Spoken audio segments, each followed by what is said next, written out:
Good morning students.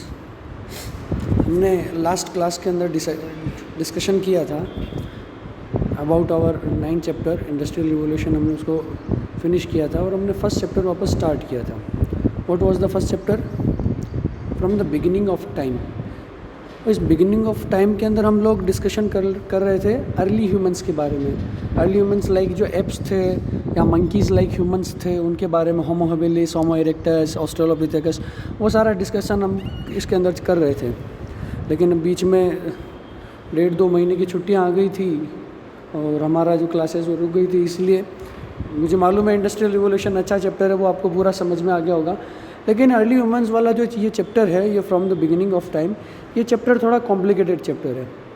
इस chapter के अंदर हम जितना पढ़ेंगे, जितना इसको देखेंगे, उतना हमको याद रहेगा। हम इसके अंदर जितना एनालिसिस करेंगे उतना हमारे माइंड के अंदर ही बैठता जाएगा, क्योंकि इसके अंदर खूब सारी टर्म ऐसी आती हैं जिसके अंदर कन्फ्यूज़न क्रिएट हो जाता है। जैसे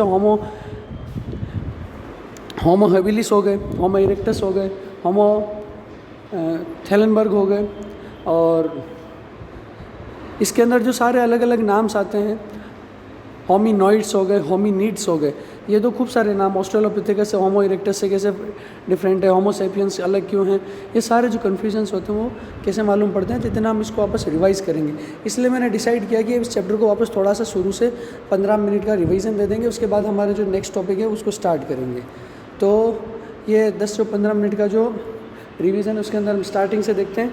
तो स्टूडेंट्स, अपना फर्स्ट चैप्टर कौन सा है बुक का? From the beginning of time, industrial revolution. We have completed in industrial revolution. अब हम जो चैप्टर स्टार्ट कर रहे हैं वो कौन सा है? From the beginning of time. तो इस चैप्टर के अंदर हम डिस्कशन हमने कर लिया है, और नया डिस्कशन हम किसके बारे में करेंगे? What we will discuss the theory of Darwin and its conflicts. जो डार्विन था एक बहुत बड़ा राइटर कह सकते हैं, हिस्टोरियन कह सकते हैं, फिलैंथ्रोपिस्ट था। इनका एक बहुत बड़ा ये डार्विन एक हिस्टोरियन था। उसने अपनी एक बुक लिखी from the origin of time या origin of species.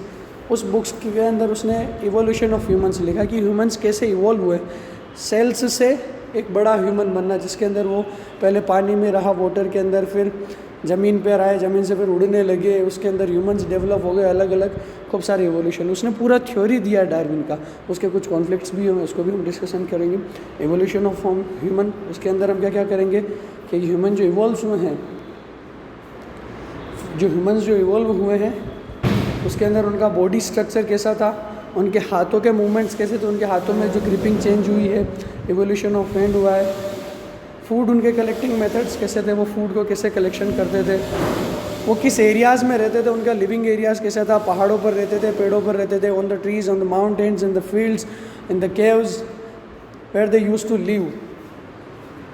Origin models कैसे हैं कि अलग अलग थ्योरीज़ हैं कि वो सबसे पहले वहाँ इवॉल्व हुए थे। कुछ थ्योरीज़ कहती सबसे पहले अलग अलग जगह इवॉल्व हुए हैं। तो ये सारी थ्योरीज़ हम इसके अंदर डिस्कशन करेंगे। हंटर्स एंड गैदर्स सोसाइटी, यानी इनकी सोसाइटी जो थी उनको हंटर्स और गैदर्स करते थे, यानी कि वो पहले हंटिंग करते थे, फिर उसको एक जगह लगे इकट्ठा रख देते थे और फिर लॉन्ग टाइम पीरियड तक उसको खाते रहते थे, पीते रहते थे। टूल मेकिंग, क्योंकि अर्ली ह्यूमंस थे तो उनको अपना लाइफस्टाइल चलाने के लिए उनको टूल्स बनाने पड़ते थे, टूल्स का यूज़ होता था, तो उन्होंने टूल मेकिंग भी करना सीख लिया था। तो वो इस चैप्टर के अंदर हम ये सारा मोटा मोटा डिस्कशन करेंगे। थ्योरी ऑफ डार्विन हमने पढ़ा है, तो पढ़ लेता हूँ वापस। The book of Charles Darwin on the origin of the human beings was release इन 1853। 1853 में इसकी बुक आई थी। इसने ह्यूमंस का इवोल्यूशन थ्योरी दिया था कि ह्यूमंस एप्स से इवॉल्व हुए। एप्स कौन होते हैं? जो बंदर जैसे दिखने वाले ह्यूमंस होते हैं। बंदर जैसे दिखने वाले ह्यूमंस को बोलते हैं एप्स।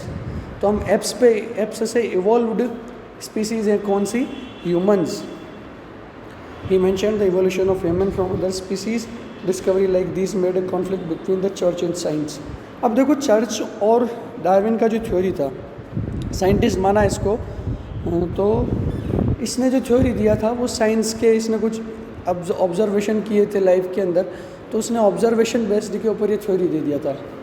लेकिन जो चर्च है, क्योंकि they were lived in the European countries, European से थे, और वहाँ पर जो चर्च है उसका बहुत ज़्यादा बोलबाला था। चर्च टॉप पर चलते थे, उनका रूलिंग होता था, इवन किंग को तक को रूल करते थे चर्च। तो चर्च का जो थ्योरी बोलता है, जो बाइबल का थ्योरी वो बोलता है कि humans are the creature of God. यानी सीधा उनको ह्यूमंस को गॉड ने बनाया, उनका किसी से इवोल्यूशन नहीं हुआ, किसी अदर स्पीसीज से इवॉल्व नहीं हुए। लेकिन डार्विन क्या बोलता है? डार्विन बोलता है कि humans are evolved from apes and apes are evolved from other species. 4 पैरों पर चलने वाले जानवर धीरे धीरे बंदर बन गए, बंदरों की पूंछ हटती गई और एप्स बन गए, एप्स और सीधे खड़े होते चलने लगे तो क्या बन गए? ह्यूमंस बन गए। तो थ्योरी ऑफ डार्विन ये हो गई। अब देखो 2 टर्म आएगी बार बार, फॉसिल्स और स्पीसीज़।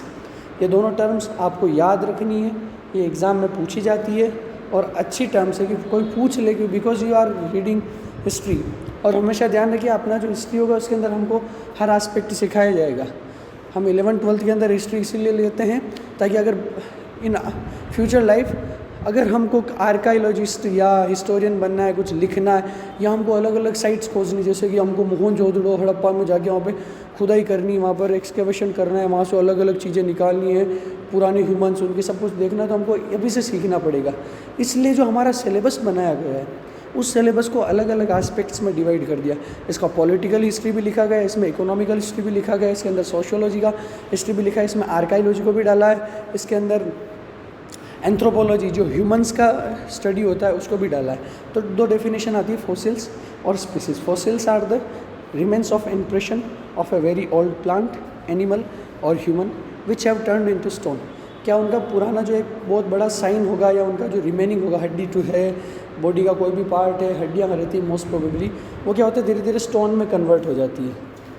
इन द टाइम चलता रहता है और स्टोन में कन्वर्ट होते हैं। अब स्टोन में कन्वर्ट होने के बाद वो क्या बन जाती है? फॉसिल्स। स्पीसीज़ क्या होती है? स्पीसीज होती है जो आपस में मेटिंग करके अपना जैसा एक नया और क्रिएचर बना सके, एक अपना जैसा नया और स्पीसी बना सके, अपने और जैसा नया मेंबर बना सके। ठीक है, वो होती है species. The evolution of humans at the first primate group of emerge in 24 MYA included hominoids. MYA का मतलब होता है, ये देखिए MYA का मतलब है मिलियन ईयर्स अगो। हम जब भी MYA आएगा उसको क्या पढ़ेंगे? Million years ago. Million 1 million में होते 10 लाख साल। कितने? 10 लाख साल। 1 लाख ईयर्स। इसको हम लिखेंगे 0.1 MYA। 5 मिलियन ईयर्स होगा, सॉरी 5 लाख ईयर्स को क्या लिखेंगे? 0.5 MYA। देखो प्राइमेट्स क्या होते हैं? Sub group of a larger group, a sub group of a larger group of mammals. यानी मैमल्स का एक बहुत बड़ा ग्रुप होता है, उसका एक छोटा सा ग्रुप होता है। यानी एक बड़ा ख़ानदान है, इसमें एक छोटा ख़ानदान है। महेश पब्लिक स्कूल के अंदर 11th क्लास है, तो महेश पब्लिक स्कूल एक बहुत बड़ा ग्रुप हो गया, उसके अंदर 11th class is a sub group. Same he condition क्या है? प्राइमेट्स क्या है? एक बहुत बड़ा ग्रुप है मैमल्स का, उसका एक सब ग्रुप है जिसके अंदर 3 स्पीसीज़ आती हैं। कौन कौन सी? मंकी, एप्स और ह्यूमंस। 3 स्पीसीज़ को इन्होंने इसमें डाला है। कौन कौन सी? मंकीज़, एप्स और ह्यूमंस। लेकिन डार्विन का थ्योरी बोलता है कि the apes were evolve from monkeys and the humans are evolve from humans, sorry apes. अब उनके दे हैव बॉडी हेयर, उनके बॉडी पर हेयर होते हैं। A relatively long gesture period, उनका जो जेस्चर होता है वो लंबा होता है, लंबे चलते हैं, सीधे खड़े होकर चलते हैं।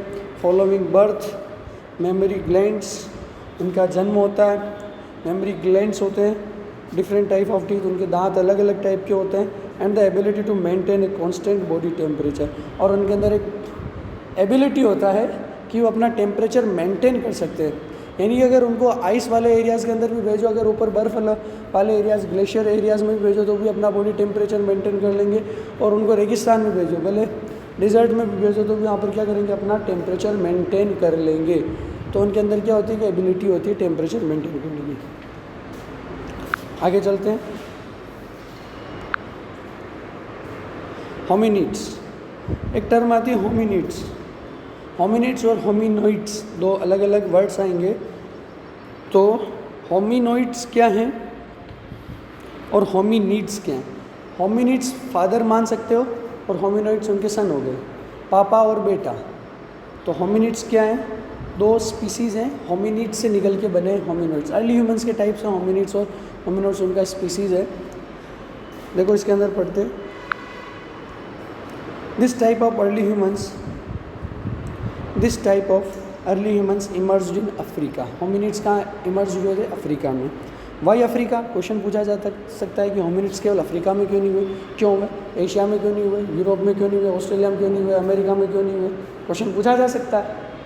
अब क्वेश्चन पूछा जा सकता है तो the hominids are looks like the fossils of early humans Australopithecus which found in Africa. अब उन्होंने आंसर ये दिया है, आर्कियोलॉजिस्ट जो होते हैं, एंथ्रोपोलॉजिस्ट, वो आंसर देते हैं कि जो होमिनिड्स था उनके जो फॉसिल्स जो मिले, फॉसिल्स यानी उनके जो remaining of the human ceps और मंकीज़ विच कन्वर्टेड इनटू स्टोन, जो स्टोन बन गए जो फॉसिल्स थे, अब वो कैसे दिखते हैं? ऑस्ट्रेलोपिथेकस करके एक और अलग स्पीशीज़ है ये।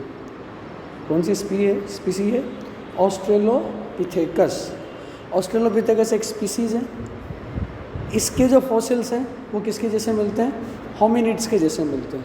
अब होमिनिड्स और ऑस्ट्रेलोपिथेकस के फॉसिल्स एक जैसे मिलते हैं तो उन्होंने सीधा कंक्लूजन क्या दिया है कि hominids were found in Africa, क्योंकि ऑस्ट्रेलोपिथेकस भी कहाँ मिले थे? अफ्रीका में मिले हैं, और होमिनिड्स के फॉसिल्स भी ऑस्ट्रेलोपिथेकस से मिलते हैं, इसलिए होमिनिड्स भी कहाँ मिले होंगे? अफ्रीका में मिले होंगे। तो उन्होंने ये कंक्लूजन दे दिया। दूसरा उन्होंने क्या आंसर देते हैं कि the fossils found in Africa are near to 5.6 MYA, where the other which were found at non African places are 1.5। अब होमिनिड्स का जो फॉसिल्स अफ्रीका में मिले हैं वो कितने ईयर अगो हैं? 5.6 MYA, यानी आज से 56 लाख ईयर्स पहले, 56 लाख साल पहले के जो फॉसिल्स मिले हैं, कहाँ मिले हैं? अफ्रीका में मिले। लेकिन अगर हम देखें कि दूसरी जगह एशिया ले लो, यूरोप ले लो, या अमेरिकन कंट्रीज़ जो हो गई, वहाँ पर अगर इनके फॉसिल्स का हम देखें तो हमको मिलते हैं केवल 15 लाख ईयर्स, यानी 1.5 MYA।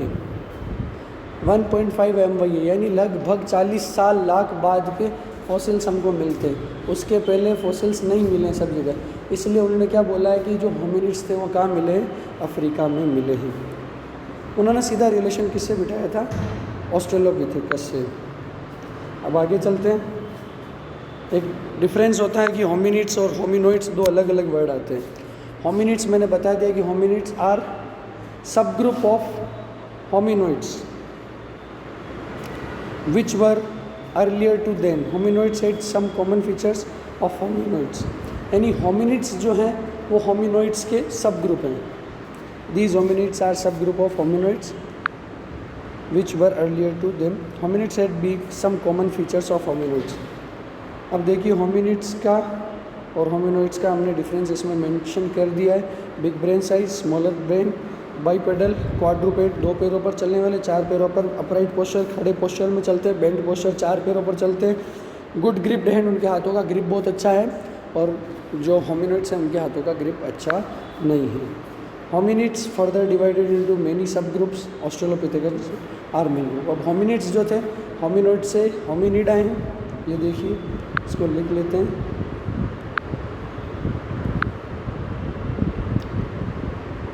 ये होमोनोइड थे, इनसे बने होमिनिड, और होमिनिड से बने हैं दो अलग अलग कैटेगरी, होमो और ऑस्ट्रेलोपिथेकस। तो ये अलग अलग सीरीज, यानी पहले वो थे, उसके बाद चेंज होके होमिनिड्स में कन्वर्ट हुए। होमिनिड्स और सेपरेट होते, सेग्रीगेट होते होते अलग अलग पार्ट्स में डिवाइड हो जाते हैं। तो ऑस्ट्रेलोपिथेकस और होमो के अंदर क्या डिफरेंस है? दो हमने स्पीसीज़ नाम दिए। तो ऑस्ट्रेलोपिथेकस क्या होता है, उनका माइंड ब्रेन साइज वो क्या स्मॉल है, होमो का क्या है बड़ा है। हम लोगों का ब्रेन साइज बड़ा है, ऑस्ट्रेलोपिथेकस का ब्रेन साइज छोटा है। बंदरों का देखोगे तो वो हमसे भी क्या होता है, ब्रेन साइज छोटा। छोटे का मतलब लंबाई में नहीं, इट्स इन द सर्कुलर। हमारा जो सर्कल होता है वो थोड़ा ज़्यादा मोटा होता है, हमारा ब्रेन का सर्कल बहुत बड़ा होता है, डायमीटर हमारा बड़ा होता है। लेकिन जो मंकीज़ हैं या एप्स हैं उनका डायमीटर छोटा होता है। तो ऑस्ट्रेलोपिथेकस का स्मॉल ब्रेन साइज होता है, होमो का लार्जर देन बिफोर। हेवियर, जो इनका जो जबड़ा होगा जो होगा वो क्या होता है, हेवी होता है, भारी होता है, इसीलिए वो बड़ी चीज़ों को आसानी से चबा सकते हैं। भारी चीज़ों को, मोटी चीज़ों को चबा सकते हैं, बिकॉज दे हैव हैवियर जो, इनका वीकर, उनका हल्का होता है, इसमें इनमें ज़्यादा वजन नहीं होता, इसलिए जो हम लोग हैं, ह्यूमंस हैं, वो भी कोई भारी चीज़ या मोटी चीज़ को ज़्यादा चबा नहीं सकते। बट द बंदर देखेंगे, एप्स देखेंगे, वो कभी भी मोटी मोटी चीज़ों को भी चबा लेते हैं। लार्जर टीथ, इनके टीथ बड़े होते हैं, हम लोगों के टीथ छोटे होते हैं। ये इवोल्यूशन है जो आगे बढ़ता रहता है, चेंज होते रहते हैं। अब एक टर्म आती है Australopithecus, firstly found in Africa. Australopithecus कहाँ मिले थे? अफ्रीका में मिले थे। कहाँ मिले थे? अफ्रीका में। जैसा हमने डिसाइड किया कि hominids are equal to Australopithecus, तो कहाँ मिले? अफ्रीका में मिले हैं। कब मिले? 5.6 MY मिलियन ईयर्स अगो। ऑस्ट्रल, अब देखो ऑस्ट्रल और पिथेकस दो अलग अलग वर्ड होते हैं। अब ऑस्ट्रल पिथेकस नाम किसने दिया? एक लैटिन वर्ड, एक ग्रीक वर्ड, ऑस्ट्रल एंड पिथेकस। ऑस्ट्रल का मीनिंग है, ऑस्ट्रल एक लैटिन वर्ड है जिसका मीनिंग है साउदर्न, और पिथेकस का मतलब है एप लाइक। ठीक है, तो साउदर्न एप लाइक पर्सन यानी कैसे हो गया? अब इन्होंने क्या डिसाइड किया, अगर अपन वर्ल्ड का मैप देखते हैं, अगर हम क्या करें, किसका मैप बनाएं? वर्ल्ड का मैप बनाते हैं, तो कैसा बनेगा? देखिए ऐसा बनता है। ये अपना America, north America, south America, इसके बिल्कुल पास में है यहाँ पर यूरोप, ये अपना एशिया, इंडिया। ठीक है, यहाँ एक कंटिनेंट है अपना अफ्रीका। तब दोनों वर्ड कौन से लिए उन्होंने? लैटिन और ग्रीक। कौन कौन से वर्ड लिए इन्होंने? लैटिन और ग्रीक। अब ये दोनों कंट्रीज़ कहाँ हैं? यूरोप में। लैटिन यानी इटालियन जो वर्ड थे, और ग्रीक कंट्रीज़, ग्रीस, जो दोनों कहाँ? यूरोप में। अब इनके साउथ में कौन सी कंट्री पड़ती है? अफ्रीका। यहाँ पर कौन सा कॉन्टिनेंट आ गया? अफ्रीका। इसलिए इन्होंने क्या बोला है कि साउदर्न एप लाइक पर्सन, यानी साउथ में यानी अफ्रीका में रहने वाले जो बंदरों जैसे जो लोग हैं, एप लाइक ह्यूमंस या एप लाइक जो पर्सन्स हैं, उनको क्या बोला है? ऑस्ट्रेलोपिथेकस। क्यों बोला है? क्योंकि साउदर्न यानी अगर यूरोप यहाँ पर है तो उनके साउथ में क्या पड़ेगा? South Africa. इसलिए इनको क्या बोला है? साउदर्न पिथेकस यानी एप लाइक पर्सन। अब these were spend most of times on trees. अब ऑस्ट्रेलोपिथेकस की एक इन्होंने क्या बताई है स्पेशलिटी, कि अपना मोस्ट टाइम कहाँ स्पेंड करते थे? पेड़ों पर, ऑन द ट्रीज। एक हमने पीछे इनके देख लिए कि इनके हेवियर टीथ होते थे, हेवियर जो होता था, बड़े टीथ हैं, स्मॉलर ब्रेन साइज। एक उन्होंने क्या बताया स्पेशलिटी इनका बताया कि ये अपना मोस्ट ऑफ टाइम कहाँ स्पेंड करते थे? ट्रीज़ के ऊपर। After tool making and long distance run started modern human features develop. अब ऑस्ट्रेलोपिथेकस क्या करते थे? लंबे लंबे दौड़ने लगे। धीरे धीरे इनको क्या हंटिंग का शौक लगा, शिकार खेलना, तो लंबी लंबी दौड़ लगाते थे, मैराथन करते थे। और दौड़ते दौड़ते दौड़ते दौड़ते क्या हुआ कि पहले ये ऐसे 4 पैरों पर चलते थे, फिर दौड़ने लगे, तो फिर धीरे धीरे क्या हो गया, ये थोड़े से ऊपर उठे, फिर थोड़े और ऊपर उठे, फिर एंड में जाके क्या हो गए? खड़े हो गए। तो इनका लोकोमोशन कैसा हो गया? जेस्चर कैसा हो गया? अपराइट जेस्चर हो गया। और लोकोमोशन कैसा हो गया? बेंट पोस्चर अपराइट पोस्चर हो गया। और इनका लोकोमोशन कैसा हो गया? क्वाड्रूपेड मोशंस हो गया। यानी क्वाड्रूपेड यानी 4 पैरों पर चलने लगे ये लोग। तो स्टूडेंट्स, हमने देखा कि ऑस्ट्रेलोपिथेकस किसके जैसे दिखते थे? होमो। हमको मालूम है hominoids segregated into the hominids. Hominids किस में डिवाइड हुए? होमो और ऑस्ट्रेलोपिथेकस। हमने होमो और ऑस्ट्रेलोपिथेकस का डिफरेंस भी समझ लिया है। अब देखिए पॉजिटिव फीडबैक ऑफ मैकेनिज्म।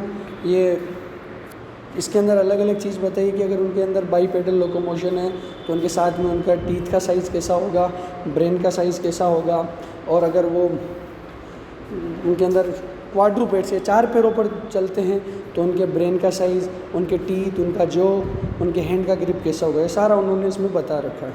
अब देख लेते हैं, इसको समझा देता हूँ कैसा ये।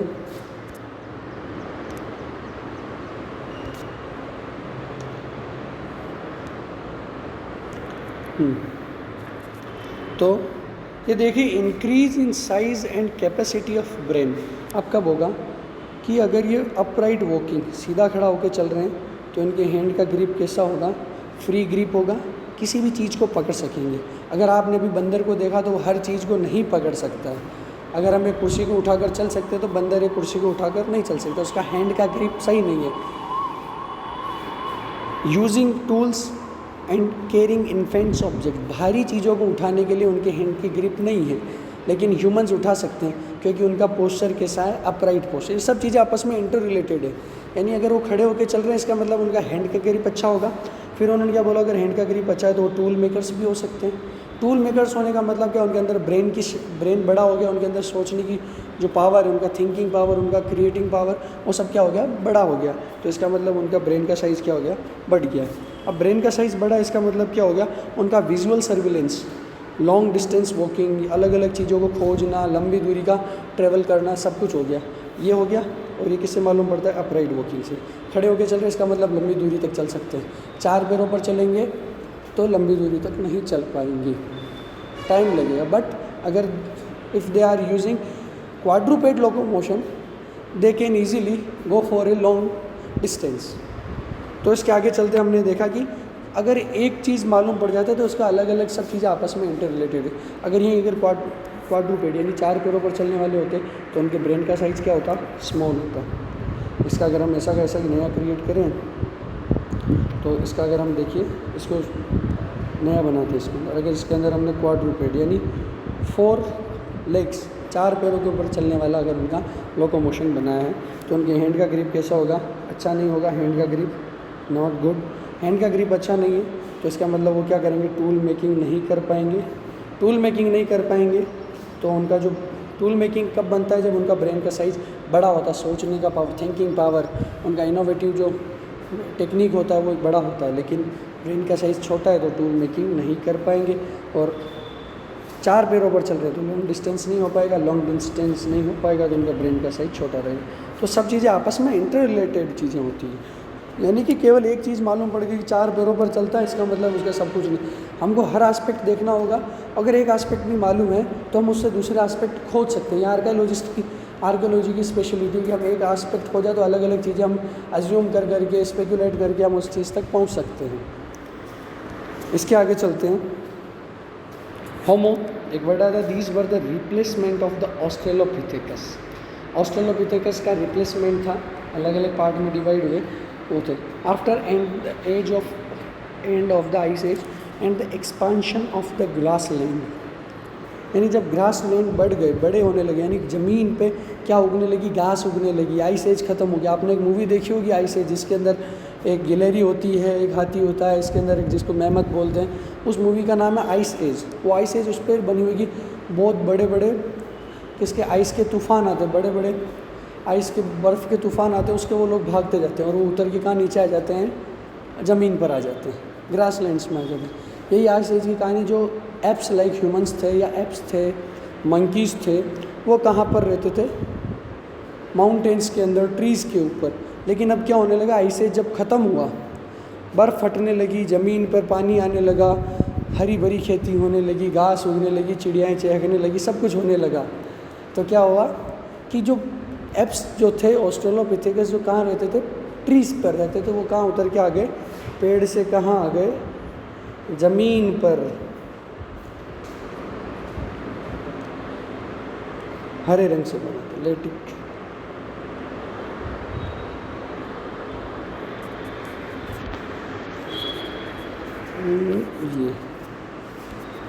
ये ग्रीन कलर, पहले कहाँ रहते थे, पेड़ों पर, लेकिन अब धीरे धीरे क्या होने लगी, घास बढ़ने लगी, सब वो क्या उतर के, जो बंदर थे वो कहाँ उतर के आ गए, नीचे आ गए। तो अब नीचे उतर के आ गए तो ऑस्ट्रेलोपिथेकस पेड़ों पर रहने वाले लोगों को कहने लगे, और जैसे ही वो लोग होमो बन के नीचे उतर गए, उनको क्या कहने लगे, अब वो पेड़ों से उतर के नीचे ग्रास लैंड्स में आ गए, फील्ड्स में आ गए, तो उनको क्या कहने लगे हम लोग, होमो। अब होमो के अंदर भी खूब सारी कैटेगरीज क्रिएट हो जाती है। होमो फिर और अलग अलग पार्टीज़ में डिवाइड हो गए। पहले अर्ली ह्यूमंस थे, एप्स किस में थे, प्राइमेट्स में। Primates divided into 3 types apps, monkeys, early humans. फिर एप्स डिवाइड हुए होमिनोइड्स में थे, होमिनिड्स में आए, होमिनिड्स होमो ऑस्ट्रेलोपिथेकस में, ऑस्ट्रेलोपिथेकस रिप्लेस होकर होमो में आ गए। होमो फिर वो डिवाइड हो गए, होमो हैबिलिस, होमो इरेक्टस, होमो सेपियंस, होमो हाइडेलबर्ग, ये सब अलग अलग चीज़ें। तो देखिए 3 टर्म मेन इंपॉर्टेंट है, होमो हैबिलिस, होमो सेपियंस, होमो इरेक्टस। सो स्टूडेंट्स 3 कैटेगरीज में डिवाइड हुआ है। पहले हम देख लें होमो क्या है। होमो इज़ एन लैटिन वर्ड, एक लैटिन वर्ड है जिसका मेन है मैन, यानी आदमी जो है main. This were not the homo main, जैसे मैन को बोला इन्होंने होमो, हालांकि उस मैन के अंदर मैन एंड वुमन आता है, लेकिन लैटिन वर्ड जो है, जो लैटिन वर्ड है उसका मीनिंग क्या है, मैन। होमो जो लैटिन वर्ड है उसका एक्चुअल मीनिंग है मैन। अब उसके अंदर मैन और वुमन और ट्रांसजेंडर वगैरह सब कुछ उन्होंने जोड़ दिया है। अब होमो सेग्रीगेट होकर कितने में चला गया, 3 में। कौन कौन से, होमो हैबिलिस, होमो सेपियंस, होमो इरेक्टस। 3 कैटेगरीज डिवाइड हुई, होमो हैबिलिस, होमो सेपियंस, होमो इरेक्टस। होमो हैबिलिस लोग कौन थे, द टूल मेकर ह्यूमंस, जो क्या करते थे, टूल बनाते थे, उनको क्या बोला है, homo habilis. Which were found in Omo in Ethiopia, Ethiopia की ओमो जगह पे पाए गए। ओल्डिवाई जियोर्ज इन तंजानिया, वहाँ पर क्या मिले, होमो हैबिलिस मिले। Homo sapiens the wise thinking man, जो सोचने वाले पावरफुल जो लोग थे, सोचने वाले, जिनके पास सोचने की थिंकिंग पावर, इनोवेशन की जो पावर थी बहुत ज़्यादा थी, वो लोग कहाँ मिले हैं, उनको क्या बोला गया है, homo sapiens. The wise thinking man we are known as the homo sapiens. अब इन्होंने बोला है कि हम जो लोग हैं, आप, मैं, सबके स्कूल वाले, घर वाले, फैमिली, रिलेटिव्स और जितने भी आपको ह्यूमंस दिख रहे हैं अराउंड द वर्ल्ड, सब क्या है, होमो सेपियंस। क्वेश्चन आ जाता है किसी भी एग्ज़ाम में, केवल 11th के एग्ज़ाम में नहीं, अदर एनी कम्पिटिटिव एग्ज़ाम और एनी जनरल नॉलेज एग्ज़ाम, कि मॉडर्न ह्यूमंस को किस नाम से जाना जाता है, या मॉडर्न ह्यूमंस का साइंटिफिक नाम क्या है। तो मॉडर्न ह्यूमंस का साइंटिफिक नाम होता है होमो सेपियंस, HOMO, होमो SAPIENS, होमो सेपियंस। तो होमो सेपियंस किसको बोला गया है, मॉडर्न ह्यूमंस का नाम है होमो सेपियंस। अब देखिए एक अलग टर्म और आती है, होमो इरेक्टस। हमने होमो हैबिलिस देख लिया, टूल मेकर, होमो सेपियंस एक टर्म आई है, होमो इरेक्टस। होमो इरेक्टस यानी जो खड़े होके चले, इरेक्ट यानी खड़ा होना, तो जो खड़े होके चलते हैं उनको क्या बोलते हैं, homo erectus. The upright man, this were found in many places of Asia and Africa, Asia और अफ्रीका में मिले हैं। होमो सेपियंस भी एशिया और अफ्रीका में मिले हैं। चलते हैं आगे, होमो हाइडेलबर्जेंसिस। एक देखिए कि कभी कभी क्या होते हैं कि कुछ फॉसिल्स हमको, कुछ फॉसिल्स कुछ स्पेशल प्लेसेस पर मिल जाते हैं, यानी कि भीलवाड़ा में मिल गया तो भीलवाड़ा के होमो बिलवाड़ियंस ऐसे वर्ड आ जाएगा। सिमिलरली क्या मिला है, कुछ फॉसिल्स जर्मनी के हाइडेलबर्ग में मिले हैं। जर्मनी में एक वैली है जिसका नाम है हाइडेलबर्ग, एक जगह है हाइडेलबर्ग जर्मनी की, वहाँ पर क्या मिले, फॉसिल्स मिले होमो के, तो उस जगह पे मिले तो इसको क्या बोल गया, होमो हाइडेलबर्जेंसिस। एक निएंडर वैली है जर्मनी के अंदर, जर्मनी निएंडर वैली है। आपने गेम खेला होगा कभी कोई कार रेसिंग का, उसके अंदर बहुत मोस्ट प्रोबेबली बहुत अच्छा नाम आता है निएंडर वैली, या मोस्ट खूब सारी रेसिंग्स होती है। अगर आप यूट्यूब पे देखेंगे कभी तो रेसिंग्स के भी जो होते हैं गेम्स होते हैं वो सब होते हैं निएंडर वैली में। तो निएंडर वैली में भी कुछ फॉसिल्स मिले हैं, इसलिए हम उनको क्या बोला है, homo neanderthalensis. In general compared with Australopithecus, homo have a larger brain size. अब होमो का उन्होंने स्पेशलिस्ट बता दिया कि होमो का माथा बड़ा होगा, लार्जर ब्रेन साइज, जो छोटा होगा, जबड़ा छोटा, दांत छोटे, आउटवर्ड पोस्चुरेशन, खड़े होंगे छोटे दांत, increase brain size, more intelligence and better memory. उनका जो मेमोरी होगा बहुत अच्छा होगा, इंटेलिजेंस कूट कूट के भरा होगा उनमें। The changes in the jaw and the teeth were probably related to the different in dietary habits. आगे चलते हैं, ओरिजिन्स ऑफ अर्ली ह्यूमंस। मुझे लगता है कि हमने जो पीछे वाला पढ़ा है अब तक कंप्लीट कर लिया है। आगे हमने क्या पढ़ना है कि अब एक टर्म आती है कि सब पढ़ लिया कि होमो कौन थे, ऑस्ट्रेलोपिथेकस कौन थे, habilis erectus sapiens, heidelbergensis, neanderthalensis, hominids, hominoids, Australopithecus कहाँ मिले हैं, एशिया मिले हैं, अफ्रीका में मिले हैं, सब कुछ मिले हैं। लेकिन क्या होता है कि कुछ कॉन्सेप्ट होते हैं उनके अंदर कॉन्फ्लिक्ट्स क्रिएट हो जाते हैं। अब आर्कियोलॉजी ऐसा नहीं है कि कुछ लोगों ने ऐसा बोला है कि होमोस पहले मिले हैं, कुछ लोग बोलते हैं ऑस्ट्रेलोपिथेकस मिले हैं पहले मिले हैं। तो इस खूब सारे कन्फ्यूज़न क्रिएट होते हैं कि अभी कन्फ्यूज़न क्रिएट होता है किसके ऊपर कि ये लोग निकले कहाँ से हैं, सबसे पहले कहाँ हुए थे। किसी ने पूछा कि कचौरी बहुत अच्छी बनती है, कचौरी के अंदर ये सब होता है, कचौरी में चटनी डाल के खाते हैं, लेकिन कभी किसी ने क्वेश्चन पूछा कि कचौरी बन के कहाँ से निकली, फर्स्ट टाइम कहाँ बनी थी कचौरी। सिमिलरली क्वेश्चन कहाँ पूछा के जाता है, ये इसके ओपनिंग, इनका ओरिजिन कहाँ पर था, किसका, अर्ली ह्यूमंस का ओरिजिन कहाँ पर हुआ था, where they evolve at first, सबसे पहले कहाँ पर बनी। तो अब इसके अंदर इन्होंने दो कॉन्फ्लिक्ट्स थ्योरी डाल दी, दो कॉन्सेप्ट डाल दी। कुछ लोग बोलते हैं कि ये, कुछ लोग बोलते हैं वो। अब ये और वो कौन सी थ्योरी, इसको हमको पढ़ना है। पहली थ्योरी है ओरिजिन ऑफ अर्ली ह्यूमंस। इसके अंदर पहली थ्योरी आती है the regional continuity model. Regional continuity model क्या बोलता है कि सब लोग, सारे अर्ली ह्यूमंस, एक आगे फ़ोटो डाला है मैंने, ये रीजनल कंटिन्यूटी मॉडल और रिप्लेसमेंट मॉडल। अब देखिए कि रीजनल कंटिन्यूटी मॉडल क्या बोलता है कि सब लोग अलग अलग जगह पर क्या हुए, इवॉल्व हुए। रीजनल कंटिन्यूटी मॉडल क्या बोलता है कि सब लोग अलग अलग जगह पर इवॉल्व हुए हैं, इवॉल्व्ड यानी कि अलग अलग जगह पर बड़े हुए हैं। अब बड़े तो हो गए अलग अलग जगह पर, तो फिर सब एक जैसे क्यों दिखते, सभी के दो हाथ, दो पैर, दो आँख, दो कान, दो नाक, सब ऐसे क्यों हैं, एक जैसे क्यों हैं। तो उन्होंने बोला कि ह्यूमंस का जो इवोल्यूशन है वो अलग अलग जगह पर हुआ है, लेकिन सब थे तो एप्स से निकल के, सब ने ये तो एक्सेप्ट किया कि सब जो होमो जो हैं या होमो सेपियंस हैं वो कहाँ से बन, एक स्पीसीज से निकले, उसको क्या बोला है, एप्स। निकले तो सब एप्स से ही हैं, लेकिन सब अलग अलग जगह पर अलग अलग टाइम पे, कोई 2020 में निकला, कोई 2015 में बना, कोई 2010 में बना, ऐसे अलग अलग जगह पर। कोई 5 रुपये जितना बड़ा, कोई 50 रुपये जितना बड़ा, कोई 500 रुपये जितना बड़ा, अलग अलग जगह पर अलग अलग टाइम पर अलग अलग रेट में, different place different time different rates, अलग अलग टाइम में अलग अलग रेट में क्या हुआ, इनका इवोल्यूशन हुआ है। तो रीजनल कंटिन्यूटी, और ये कंटिन्यूटी चलती रही। अब क्या हुआ कि कुछ लोग यूरोप में बड़े हो गए। अब देखिए इसको करते हैं ब्लू। कुछ लोग कहाँ बड़े हो गए, यूरोप में। अब यूरोप से इनको पसंद नहीं आए तो दौड़ते दौड़ते किधर आ गए, अफ्रीका में। अफ्रीका में भी नहीं जमा तो एशिया में आ गए। एशिया के लोग बड़े हुए तो यार कि अपने को ठंड ज़्यादा लगनी, गर्मी लग रही है, चलते यूरोप में, तो यूरोप में चले गए, यूरोप वाले एशिया में आ गए।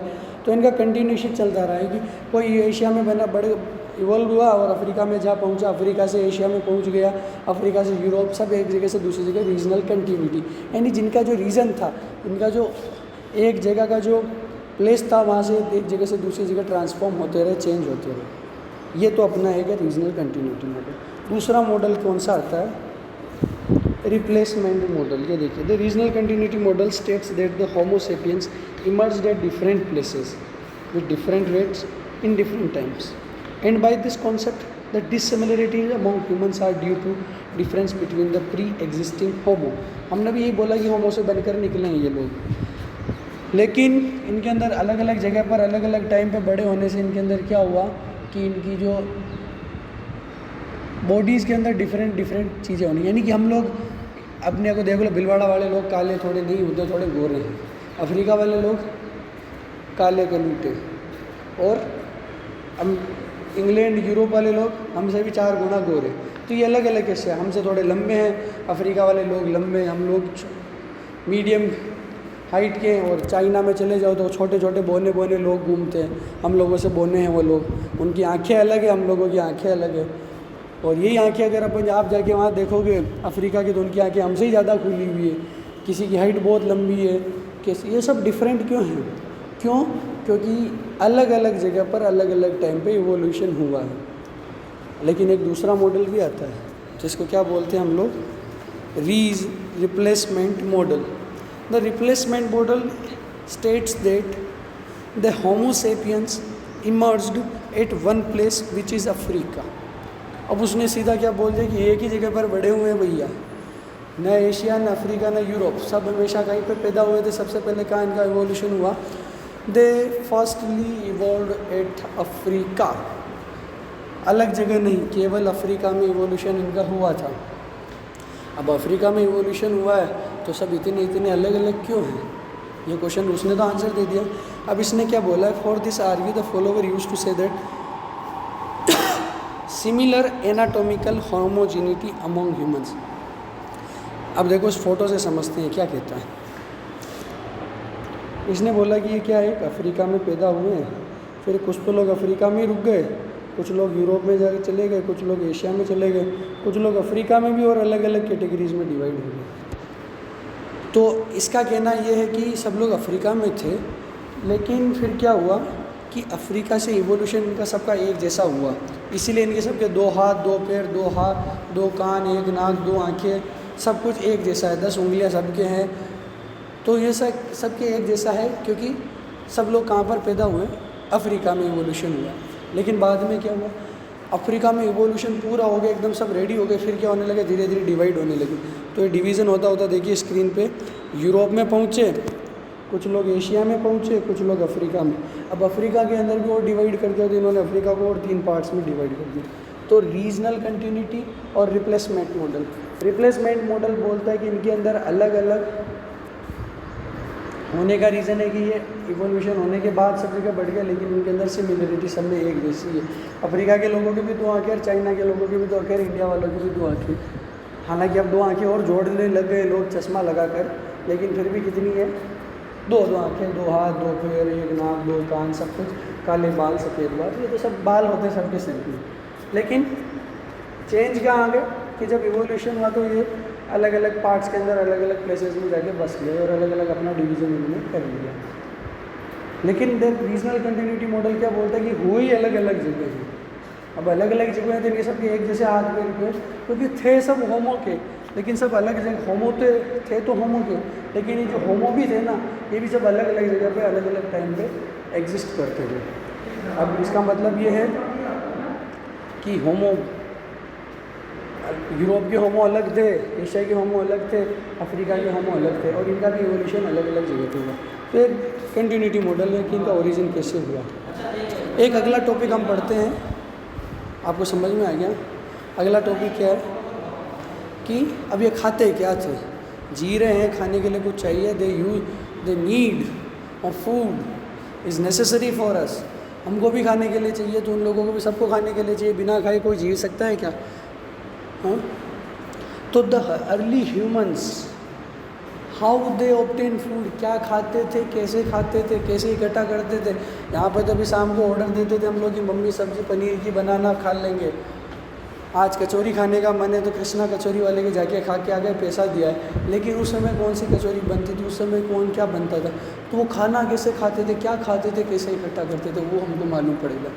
तो उनके 4 मेथड्स आर्कियोलॉजिस्ट बताते हैं कि the early humans use to obtain from food from 4 methods: gathering, hunting, fishing और स्क्वेंजिंग। इसको फॉरगेजिंग भी बोलते हैं, फॉरेजिंग भी बोलते हैं। अब देखिए गैदरिंग का मीनिंग क्या होता है कि जो सड़क पर मिल गया सबको उठा के लाए, सबको एक जगह रख दिया, मिक्स करके खा गए, भेलपूरी बना के खा गए, इसको बोला है गैदरिंग। और गैदरिंग का मतलब ये नहीं कि कुछ टाइम के लिए। देखो gathering method indicates about the collection of meat, bones, plants, seeds and gather. ये सारी चीज़, मीट मिल गया, हड्डियाँ मिल गई, बोन्स, छोटे छोटे पौधे मिल गए, प्लांट्स, कुछ बीज मिल गए, सबको इकट्ठा किया, एक जगह लाए, सबको मिल बांट के खा गए, और उनको एक जगह रख भी देते थे, स्टोर करके फिर खाएंगे। And gather at one place, सब जगह एक जगह मिलेंगे फिर खाएंगे। अब आर्कियोलॉजिस्ट बोलते हैं कि इसके प्योर हमको इनफ एविडेंस नहीं में कि ऐसा ही होता था, कि वहाँ पर जीवना चलता था, ऐसा होता था, फिक्स नहीं है। एविडेंस कैसे मालूम पड़ता है? कार्बोनाइजेशन एक C14 करके एक टेक्निक होती है, इसको हम बोलते हैं carbon dating technique. C14 carbon का एक आइसोटॉप है। अगर आपने 10th तक साइंस पढ़ाई है तो उसमें आइसोटॉप्स आते हैं। तो कार्बन का एक आइसोटॉप होता है कार्बन 14, C14। अब हर एक स्पीसीज़ के अंदर C14 मिलता है, हर स्पीसीज़ में। हमारे अंदर भी कार्बन 14 है। जो भी एक लिविंग एंटिटी है सबके अंदर एक कौन सा है? कार्बन 14 है, C14 है। अब जैसे ही आदमी मर जाता है, जब तक उसमें से ऑक्सीजन मिलना उसको बंद हो जाता है, हार्ट काम करना बंद कर दिया, तो C14 ख़त्म हुआ, वो धीरे धीरे ख़त्म होने लगता है। इसकी एज बहुत लंबी होती है। अब C14 धीरे धीरे ख़त्म होने लगता है, तो वो उससे मालूम पड़ जाता है कि इसके अंदर कितना C14 बचा है। इससे मालूम पड़ जाता है कि वो कितने साल पुराना है। यानी कि जब मरे थे तब 100% था, आज 20%। इसका मतलब वो 80 साल पहले मर चुका है। तो कार्बोनाइजेशन से उनको कुछ मिला नहीं कि ऐसा कुछ वो गैदरिंग करके कुछ ऐसा मिला नहीं, उनको कोई एविडेंस नहीं मिला है। दूसरा मेथड है हंटिंग। दूसरा मेथड क्या है? हंटिंग। हंटिंग क्या है कि हंटिंग के ऊपर सबसे ज़्यादा जोर दिया गया। इन पर पूरे एविडेंस मिलते हैं कि हम लोगों ने मूवीज़ में देखा कि भाले बना के पेड़ों को बिल्कुल शार्प कर करके डंडों को निशाने लगा के मार रहे हैं। तो सारा हंटिंग का हमको सब कुछ एविडेंस मिलता है। हंटिंग के अंदर भी देखो क्या, जो स्टार्टिंग वाली जो हंटिंग थी वो हंटिंग नॉर्मल थी कि कुछ मिल गया तो उसको पकड़ लिया, मार खा गए।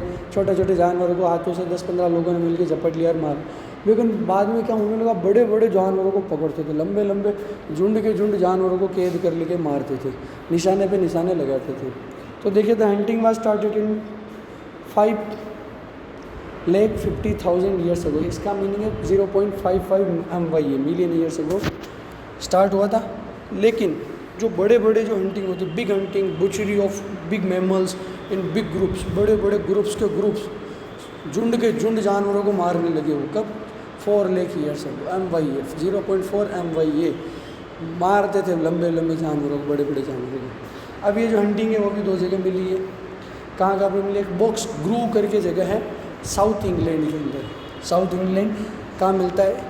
एशिया हमारा कंटिनेंट है। एशिया के अगर आप नॉर्थ वेस्ट के अंदर देखोगे तो अफ़गानिस्तान के आगे वाला बीच में एक कैनाल आ जाता है, एक स्ट्रेट करके आता है। उस इंग्लिश चैनल जिसको क्रॉस करके हमको क्या मिलता है, एक स्ट्रेट आता है अफ़गानिस्तान के एंड वाले एरिया के अंदर। उसके बाद यूरोप शुरू हो जाता है। तो यूरोप के अंदर जो नॉर्थ वेस्ट वाला के साइड का जो एरिया है उसके अंदर हमको इंग्लैंड मिलेगा। और इंग्लैंड के जो साउथ के अंदर एक जगह है बॉक्स ग्रू। उस बॉक्स ग्रू के अंदर क्या है? इस बड़ी हंटिंग का एक हमको क्या मिलता है? एविडेंस मिलता है कि यहाँ पर बड़े के बड़े, अब कैसे मालूम पड़ा वहाँ पर बड़े जानवर मिलते थे?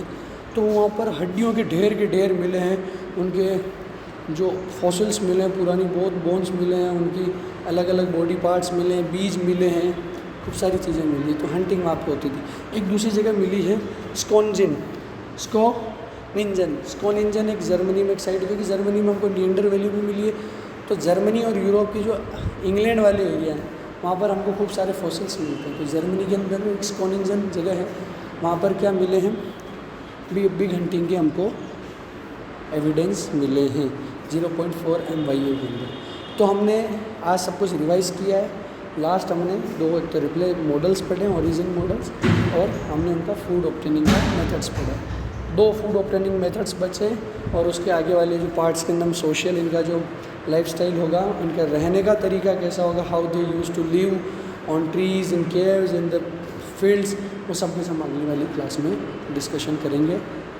आई होप आप सब लोग ठीक हैं, घर पर बने रहिए, स्वस्थ रहिए, और मोबाइल से थोड़ा दूर रहना है। ऐसा नहीं कि मोबाइल वीडियो देखने के बाद 1 घंटा मूवी देखने लग जाओ, नहीं, पढ़ाई करो, नोट्स बनाओ और कंप्लीट करते रहो, और डेली अपडेट्स आप सब ले ली जाएगी। Thank you students, meet you in next class.